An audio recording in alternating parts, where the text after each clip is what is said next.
Part number 2 تحفیظ الحدیث۔ حدیث number 6 یہ کل آپ نے وائس کی صورت میں نے دیکھا ہے کہ گروپس کے اندر بھیجی گئی ہے اور آپ شرکاء نے اس کو یاد بھی کیا ہے، لیکن میں نے مناسب سمجھا ہے کہ میں ایک مرتبہ اس کو پھر لائیو آپ کے سامنے پڑھ دوں، آپ کو یاد کرا دوں، تاکہ اگر کسی قسم کی تلفظ میں کسی کی غلطی ہو، ادائیگی میں غلطی ہو تو اس کو درست کیا جا سکے۔ اور دوسرا میں ایک اور چیز عرض کرنا چاہوں گا، میری نظر میں کچھ شرکاء کی احادیث اسائنمنٹس کی صورت میں گزری ہیں اور لیکچر کو انہوں نے اپنے الفاظ دیے ہیں، اپنے الفاظ۔ اچھی بات ہے، بہت اچھی بات ہے، لیکن اس میں پھر بہت ساری غلطیاں بھی ہوتی ہیں۔ میں معلمین و معلمات سے اسپیشلی گزارش کروں گا کہ ایسے شرکاء جو اپنے الفاظ اس میں ایڈ کر دیتے ہیں تو وہ اس کو ذرا غور سے دیکھیں کہ اس کے اندر کوئی لفظی غلطی نہ ہو۔ اب ایک میری نظر سے گزرا ہے ایک پیپر، تو اس کے اوپر لکھا ہوا تھا احادیث کی جمع تکسیر ہے، کچھ اس طرح کا لفظ لکھا ہوا، احادیث کی جمع تکسیر ہے۔ اب تکسیر کا اس کے ساتھ تعلق ہی کوئی نہیں ہے۔ تکسیر کیا چیز ہوتی ہے؟ حدیث کی جمع احادیث ہے اور یہ لفظ احدوثہ سے ہے، ٹھیک ہے۔ اس کی ڈیٹیل میں کبھی ہم گئے تو میں انشاءاللہ ضرور عرض کروں گا، تو اس کو ذرا جن بھی باجی نے یا بھائی نے وہ لکھا ہے اس کو درست کر لیں۔ آپ یقیناً سماعت کر رہے ہیں، اور معلمین و معلمات ان چیزوں کا بطور خاص خیال رکھا کریں۔ جب بھی کوئی چیز آپ گروپ کے اندر شیئر کرتے ہیں اسپیشلی، تو اس کو اچھی طرح سے پہلے معلمین و معلمات دیکھ لیا کریں، اس میں کوئی غلطی نہ ہو، اس کی تصحیح کروا دیا کریں۔ آئیے، بسم اللہ الرحمن الرحیم۔ حدیث نمبر 6 پر آج کا ہمارا موضوع ہے اسلام دین امن و رحمت۔ عن عبد اللہ بن مسعود رضی اللہ تعالی عنہما، پھر سماعت کیجئے، عن عبد اللہ بن مسعود۔ آپ یہ دیکھ رہے ہیں کہ اس بھی کلمہ کے شروع میں ان لگا ہوا ہے، حرف جارہ، اور اس کے بعد جتنے آگے اسماء آ رہے ہیں وہ سب جر کے ساتھ آ رہے ہیں۔ عن عبد اللہ بن مسعود، عن عبد اللہ بن مسعود۔ یہ عبد اللہ کی جو ہا ہے اس کی زیر کو با کے ساتھ ملا کر پڑھیے گا، عن عبد اللہ بن مسعود، عن عبد اللہ بن مسعود رضی اللہ تعالی عنہما ان النبی۔ جب حرف انا آتا ہے تو یہ بعد والے کلمہ کو نسب دیتا ہے، انا، انا، انا، کانا، لیتا، لیکن، لعل، یہ کلمات ہیں، ان کو مشبہ بالفعل بھی کہتے ہیں۔ یہ جب بھی کسی کلمہ کے شروع میں آتے ہیں تو اس کو نسب دیتے ہیں۔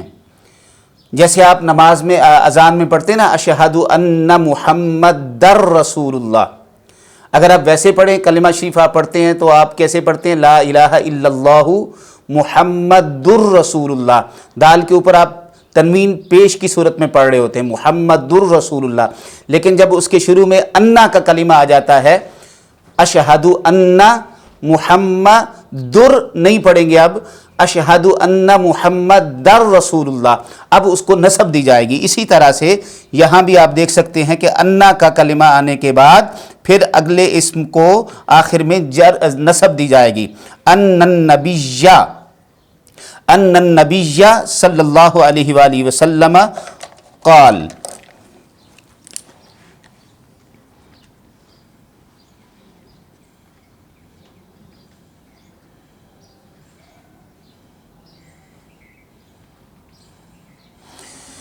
ان النبی صلی اللہ علیہ وآلہ وسلم قال،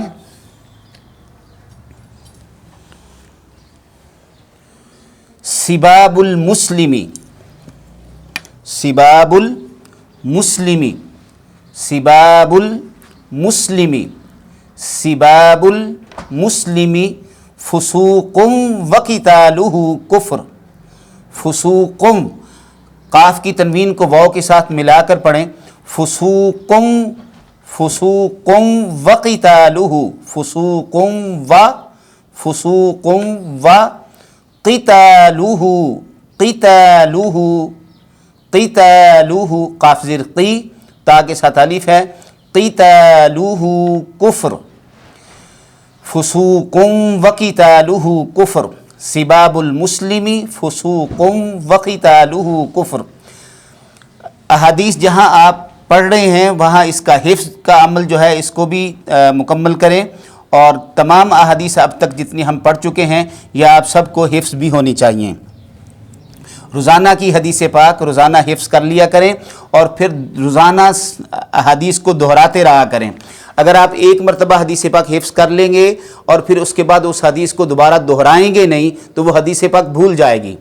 اسی طرح قرآن مجید ہے، جو لوگ قرآن مجید حفظ کرتے ہیں وہ بات اچھی طرح سے یہ جانتے ہیں کہ قرآن مجید حفظ ایک مرتبہ کیا جاتا ہے، سال لگے، 2 سال لگیں، 3 سال لگیں، لیکن اس کو یاد رکھنے کے لیے ساری عمر لگتی ہے، ساری عمر لگتی ہے۔ اگر آپ قرآن مجید حفظ کرنے کے بعد چھوڑ دیں گے تو قرآن مجید بھول جائے گا، ٹھیک ہے، وہ 2 سال 3 سال 4 سال کی محنت ضائع ہو جائے گی۔ لہذا حدیث پاک میں بھی اسی طرح سے ہے کہ ایک مرتبہ اگر آپ نے یاد کر لی تو اس کا مطلب یہ نہیں کہ اب آپ کو حدیث یاد ہو گئی اور آپ اب اس حدیث کے یاد کرنے کے عمل میں آپ مکمل ہو گئے، نہیں، اس کو یاد رکھنا ہے، یاد کرنا ہے، یاد رکھنا ہے۔ تو یاد رکھنا یاد کرنے سے زیادہ مشکل ہوتا ہے، لہذا اس کو بار بار دہراتے رہنا، روزانہ وظیفے کے طور پر، روزانہ منزل کے طور پر پڑھتے رہنا، دہراتے رہنا، اور ہمیشہ دہراتے رہنا تا دم آخر۔ جب انسان اس جہاں سے رخصت ہو تو اس نے جو حصہ حفظ کیا ہے وہ اس کو یاد ہو۔ بسم اللہ الرحمن الرحیم۔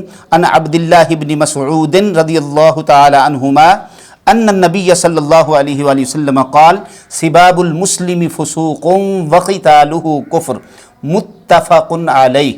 یہ لفظ اچھی طرح سے سماعت کیجئے گا، کوئی اس کو متفقن کہہ دیتے ہیں، کوئی کچھ پڑھ دیتے ہیں، کوئی کچھ پڑھ دیتے ہیں، میں اس کے اوپر اعراب بھی لگا دیتا ہوں تاکہ آپ اس کو اچھی طرح سے سمجھ سکیں۔ متفقن،